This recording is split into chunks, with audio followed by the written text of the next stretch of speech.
Merci beaucoup. Bonjour à tous. C'est avec un immense plaisir. Merci Cyril. Donc c'est avec un immense plaisir qu'on va parler de Progressive Web App. Vous avez entendu le terme ce matin et on va essayer de voir ensemble un petit peu qu'est-ce qu'il en retourne et voir si c'est vraiment si génial que ça. Alors je me présente un petit peu, je m'appelle Florian Orpoulière, je suis développeur JavaScript à Sphere. Je fais autant du back que du front, donc du Node et du front, donc un petit peu tout. Hein. Je touche à tout, Angular, React, je suis pas spécialement religieux. Alors, pour introduire le principe de Progressive Web App, on va revenir un petit peu et on va faire un truc que vous, développeurs web, vous faites sûrement. Vous avez besoin souvent que votre application elle tourne sur votre mobile. Et pour ça, vous avez normalement 3 solutions. Ou bien vous faites du natif, donc il va falloir se faire un petit peu d'Android, un petit peu de Swift avec Apple. Ou bien vous faites du HTML5 en bon développeur web, vous pulsez le fait que le HTML5 puisse vous offrir tout un tas de bonnes choses. Et on va voir que le Progressive Web App, c'est l'HTML5, mais en mode 100% survitaminé. Et enfin, la dernière, qui est aussi une solution, c'est de faire donc, du HTML, du CSS, du JS, et de le packager en un petit pack qui tourne directement sur votre téléphone. Donc voilà un petit peu l'état de l'art de ce qu'on a actuellement. Et en juin 2015, donc le concept est assez nouveau quand même, monsieur Alex Russell, qui est développeur advocate chez Google, que je vous conseille de suivre, qui est un personnage très intéressant, a publié un article qui explique un petit peu l'état de l'art que je viens de vous faire, mais en beaucoup plus détaillé, et il met en lumière un problème. Il explique qu'il y a une règle empirique qui donne qu'on perd sur une application mobile 20% des utilisateurs entre ce qui le sépare de lui et l'application. Donc si on prend l'exemple que vous avez devant vous, vous allez sur votre terminal Android ou iOS, vous allez devoir charger le store, trouver l'application que vous souhaitez sur le store, cliquer sur Installer, accepter les permissions, télécharger et enfin l'utiliser. Donc vous imaginez bien que si on perd 20% à chaque fois, il ne nous reste plus beaucoup d'utilisateurs à la fin. Le but, c'est d'enlever des étapes. Et les étapes qu'on peut enlever avec le web, c'est ne plus utiliser de store. Et si on n'utilise plus le store, on gagne donc des utilisateurs à la fin.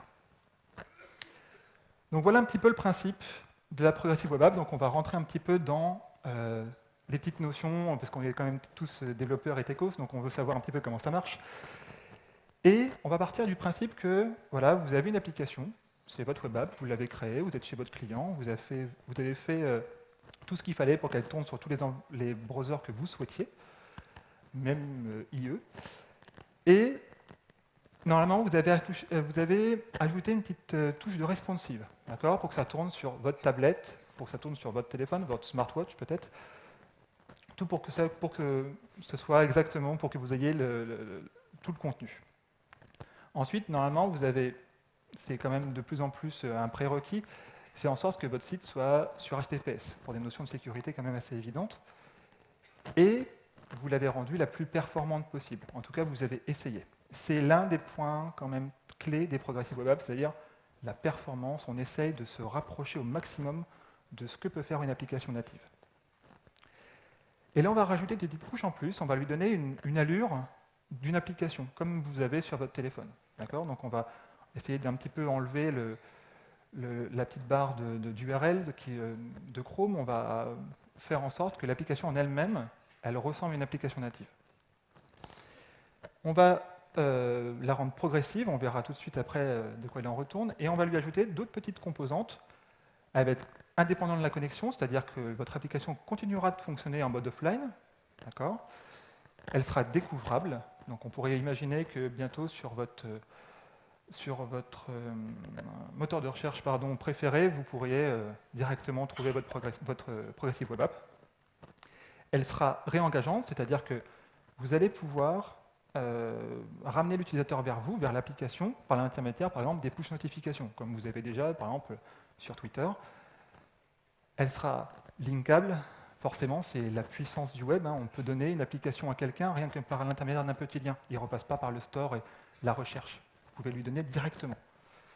Installable, comme une application, et fresh, c'est le concept de on a toujours une synchronisation des données pour qu'on ait l'information la plus fraîche possible. Alors des exemples de Progressive Web App pour que vous puissiez un peu voir à quoi ça ressemble. Il y en a quelques-uns. Ils sont assez marrants. Le premier, c'est un voice recorder. Vous avez la météo. Vous avez, ça c'est l'application préférée de Cyril, c'est un petit rond rouge où on appuie dessus, ça fait bop.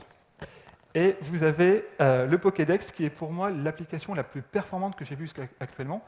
Je vous conseille d'aller voir, elle est faite par Nolan Lawson. Et elle est vraiment géniale. Alors, j'aime en plus les Pokémon, mais elle est vraiment géniale. Et donc nous, à Sphere, on a essayé de faire pareil. On a voulu un petit peu rentrer dans le concept. Et on a une application qui tourne. Donc on avait une web app déjà prête qui nous sert à gérer nos collaborateurs. C'est une application très simple. On cherche son nom, son prénom, on peut avoir son mail, on peut avoir son numéro de téléphone, quelques informations supplémentaires. Donc on l'a faite en Angular et en Angular Material. Et là, ce que je vous propose, c'est que je vais vous montrer un petit peu ce qui s'est passé quand on l'a fini, on l'a transformé en Progressive Web App, avant qu'on rentre dans le détail. Donc là, normalement, si tout se passe bien, vous devriez voir mon téléphone.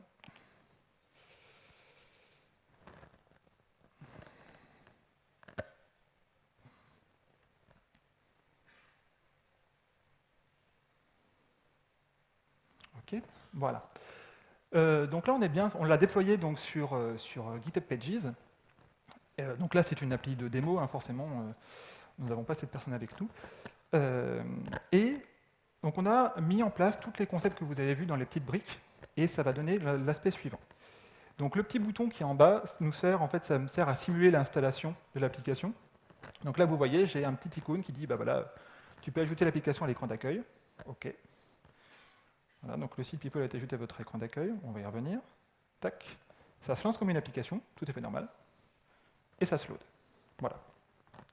Vous pouvez voir qu'il n'y a pas un aspect particulièrement navigateur, ça ressemble à une application, et si je me mets en mode offline, elle continue de tourner. Si j'ai le mode offline, on va faire comme ça. Hop là. Voilà, il n'y a pas de problème, elle continue de tourner, elle est bien là, il n'y a pas de souci. D'accord. Donc on a bien l'aspect progressive web app. Alors, qu'est-ce qu'on a dû faire pour arriver à ça? Donc on a fait le côté responsive, ça on n'y a pas trop touché, Angular Material nous a beaucoup aidé, on n'a pas eu de problème particulier. On s'est posé la question de la sécurité, on s'est dit, il nous faut HTTPS, comment on fait pour développer en HTTPS? Voilà, de quoi on a besoin? Parce que quand on est développeur, quand on veut développer sur sa machine, tester un petit peu, on ne va pas s'amuser à monter un serveur web, mettre un certificat pour que tout fonctionne. Eh bien non, pas besoin. En localhost, en fait, on n'a pas besoin d'HTTPS. C'est considéré comme secure, donc tout ce qui a besoin de HTTPS, notamment les services workers qu'on verra tout juste après, vous n'avez pas de problème. Vous voulez un Rail à déployer, c'est ce qu'on a fait, et il y a plein de plateformes qui vous proposent l'HTTPS nativement. Vous avez GitHub Pages, vous avez Heroku, et vous avez aussi, par exemple, App Engine.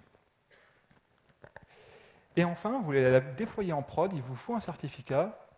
Pour moi, l'endroit où vous pouvez trouver un certificat, c'est Let's Encrypt, qui vous donne un certificat HTTPS signé et gratuitement. Donc c'est quand même vachement bien.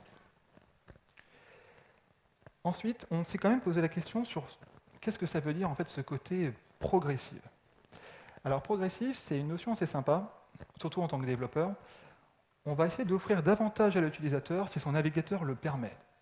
En gros, on fait de la détection de features. Donc si le navigateur nous permet d'utiliser telle ou telle fonction, on l'utilise. Mais, il y a quand même une contrepartie, il faut quand même qu'on ne doit pas en être dépendant. Votre application doit continuer de tourner, même si vous ne les utilisez pas. C'est-à-dire qu'on ne doit pas laisser de côté Internet Explorer. Vous allez voir qu'on ne va pas devoir laisser de côté Safari non plus, il faut que l'application tourne. C'est super important. Mais, si on peut, on fait mieux. La performance. Alors là, on pourrait en parler pendant des heures. J'ai tout mis en une seule slide. La performance, on peut faire des tas de choses. On peut faire de la compression et côté serveur et côté browser. On peut faire de l'asynchronisme au maximum. On peut faire de l'HTTP2.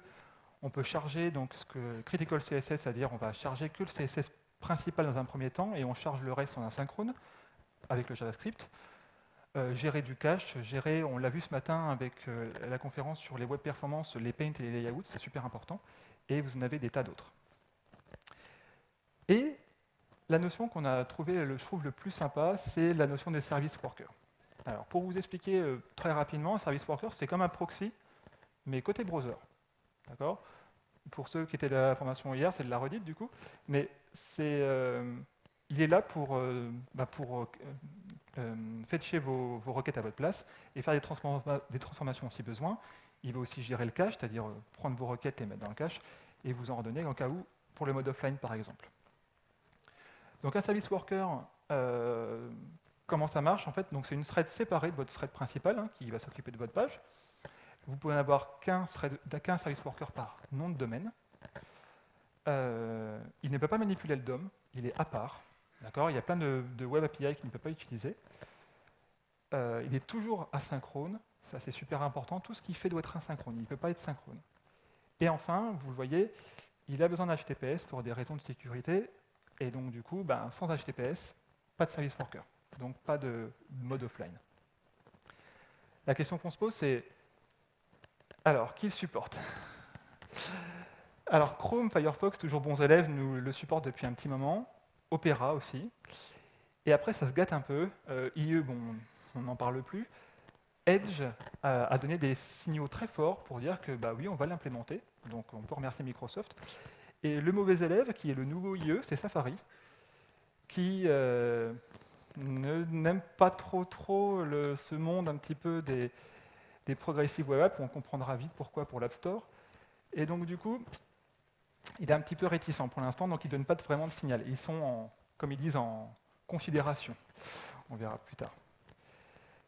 Le mode app-like, là c'est pareil, on avait ce mode directement donné par le Angular Material, donc c'était très simple pour nous.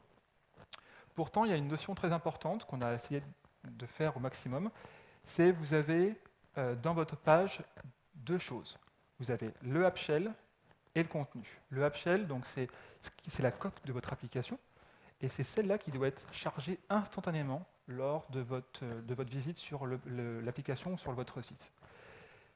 C'est là où la performance commence à jouer un petit peu, parce que la page blanche, pour l'utilisateur, ça ne lui plaît pas trop. Le contenu, lui, arrive en asynchrone après et vient peupler la coque tout doucement. Le mode offline, donc si vous aimez jouer avec le petit dinosaure, oui, moi aussi, mais bon, le but c'est que il ne soit plus là. Et donc du coup, on a eu une notion assez marrante, c'est que donc vous connaissez le mode online, quand vous êtes sur votre téléphone, c'est bon, vous pouvez aller voir votre fil Twitter, vos mails, tout se passe bien. Vous avez le mode offline, des fois dans le métro, pas de réseau, donc bon, on attend un petit peu. Et il y a une notion marrante, c'est le Li-Fi. Vous pensez que vous avez du réseau, vous avez plein de barres, vous avez même les 5 barres, vous avez même la 3G, la 4G, et pourtant, il n'y a rien. Vous pouvez toujours chercher, il n'y a rien. Il n'y a rien, c'est embêtant.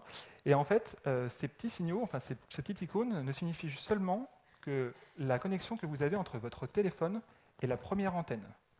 Le reste, c'est-à-dire votre requête qui va partir sur d'autres antennes et d'autres serveurs, vous ne savez pas quand est-ce qu'elle va revenir. Donc ça ne garantit pas que vous avez du réseau. Le côté installable. Alors pour ça, donc vous l'avez vu, la petite pop-up qui est apparue, on a besoin de 3 choses pour que cette pop-up apparaisse. On a besoin d'un service worker, donc un coup qu'on l'a implémenté, c'était OK. Il doit y avoir au moins 2 interactions dans les 5 minutes. Donc vous allez naviguer sur votre application, puis au bout de 5 minutes, elle va pop. Et on a besoin d'un manifeste. Alors un manifeste, qu'est-ce que c'est? Eh bien c'est tout bête, c'est juste un fichier de JSON qui va donner une description de votre application. Donc je vous donne un petit exemple là, pour l'application que je vous ai montré. Donc là le manifeste, vous voyez, il est assez petit. Il y a d'autres attributs possibles. Je vous laisse, c'est une norme, donc je vous laisserai regarder pour voir ce qui est implémenté. Donc vous l'avez vu sur mon téléphone tout à l'heure, on a une petite icône qui apparaît. Celle-ci est gérée par les deux composantes qui sont en bleu, donc le shortname et l'icône. Ensuite, vous avez donc le splash screen qui est géré par 4 composantes. Donc le shortname, l'icône toujours, et le background color et la theme color. Et ensuite, vous arrivez sur une première page, et là, c'est vous qui définissez la première page. Vous avez la start URL, et en fait, dans quel mode vous voulez le montrer, ou bien standalone, ou bien au mode Windows si vous voulez refaire apparaître la barre d'adresse. Le dernier point, je ne vous l'ai pas montré, je n'ai pas fait la simulation, c'est le côté réengageant, c'est-à-dire de faire en sorte que vous ayez des push notifications sur votre application. Ce qu'on a fait à se faire, c'est qu'à chaque fois qu'on ajoutait une nouvelle personne dans la base, ça nous faisait une petite push notification qui apparaissait pour nous dire, bah voilà, est-ce que tu veux discuter avec machin. Donc pour ça, il y a plusieurs étapes. Il va falloir checker si l'utilisateur a bien souscrit. Donc en fait, on utilise la push API. C'est le service worker qui va s'en occuper. On va devoir savoir si l'utilisateur a souscrit. On va lui demander de souscrire, on va lui demander l'autorisation, comme sur une application normale. Comme vous voyez avec toutes les nouvelles normes HTML5, hein, par exemple la localisation, vous avez besoin d'une approbation. Et on va passer par un endpoint qui va s'occuper de gérer les notifications pour nous. Pour Chrome, on passe par les Google API. Pour Mozilla, on passera par autre chose. Et chaque navigateur a son endpoint particulier. Donc on va générer un message, le endpoint va l'envoyer, il va être reçu par le browser. Le push va arriver, le service worker va s'en occuper, ça va popper un événement dans le service worker, et lui va transformer ce message en une notification qui vous enverra. Alors, dans les 3 dernières minutes qui me restent, la question qu'on peut à la fin se poser, c'est oui, mais est-ce que tout ça, ça fonctionne? C'est un petit peu nouveau, c'est Google, tout ça, donc est-ce que ça va prendre ou pas? Alors, ce n'est pas Google, ce sont des vrais specs, ce sont des vraies normes, hein, ça existe depuis déjà même un petit moment. C'est juste que là, elles sont poussées par les grands du web pour que ça arrive un petit peu vite pour avoir des belles applications. Donc, je vous donne un premier exemple, c'est Flipkart qui a donc décidé d'essayer de faire une progressive web app. Et voilà ce qu'ils ont récolté à la fin, en fait, les fruits de leur travail. Ils ont eu donc 3 fois plus de temps de passer sur le site. Chaque utilisateur passait 3 fois plus de temps sur le site, en moyenne, hein, à chaque fois, bien sûr. Ils ont eu 40% de plus de réengagement, c'est-à-dire que les gens sont revenus sur leur application plus souvent. Ils ont beaucoup utilisé, donc 70% sont passés au mode progressive web app, c'est-à-dire ils l'ont installé sur leur téléphone normalement, comme j'ai fait tout à l'heure. Et il y a là c'est super important, il y a 3 fois moins de données utilisées. Vous avez le mode offline, vous avez le cache, plus besoin d'avoir toujours de la donnée qui revient, vous avez déjà la donnée avec vous, ce qui est super bien. Un autre exemple, c'est AliExpress, qui là a gagné 100, alors les scores étaient vraiment importants, donc c'est pour ça que je voulais vous le montrer, a gagné 104% de nouveaux utilisateurs, tout browser confondu à chaque fois, hein. Donc c'est énorme, qui a gagné 2 fois plus de pages vues par les utilisateurs, tout browser confondu, et enfin 74% d'augmentation du temps passé sur le site. Donc vous voyez que en survitaminant un petit peu votre application, vous pouvez vraiment avoir des vrais gains, que ce soit autant sur les performances ou même l'amour que vous portez à votre code et pour les retours des utilisateurs. Si on devait garder de cette petite conférence 3 petites notions que vous pourriez emporter avec vous, je vais vous les donner, c'est le côté progressive. Ça, c'est important, on se fait plaisir pour une fois, c'est-à-dire si Chrome et Firefox vous offrent les fonctionnalités, utilisez-la. C'est bon pour vous, vous êtes content d'utiliser quelque chose qui n'est pas du IE dégueu, et vous faites des trucs cool, et l'utilisateur est content aussi, il a une amélioration de son application. C'est bon pour tout le monde. Le offline, si vous essayez chez vous, vous allez voir, c'est super marrant d'avoir une application que vous pouvez emmener partout avec vous, qui fonctionne hors du réseau. Et enfin, la performance. On pourrait faire un talk de plus de 2 heures sur rien que les performances, parce qu'on peut toucher à énormément de choses. C'est super cool. Et je vous conseille d'aller voir, d'y toucher un petit peu et de vous poser la question. Si vous voulez en savoir plus, donc vous avez tout un tas de petites ressources qui sont, donc il y a beaucoup portées par l'équipe Chrome et l'équipe de Firefox. Donc je vous conseille d'aller les lire pour vous montrer que ce sont bien des specs, hein, c'est des vraies choses tamponnées par le W3C, ce n'est pas une invention de Google pour faire un truc nouveau. Et enfin, si ça vous intéresse, à se faire, on va faire donc une formation Progressive Web très bientôt, à laquelle vous serez, si vous souhaitez, invité à venir. Voilà. Je vous remercie pour votre écoute et je vous souhaite une bonne conférence.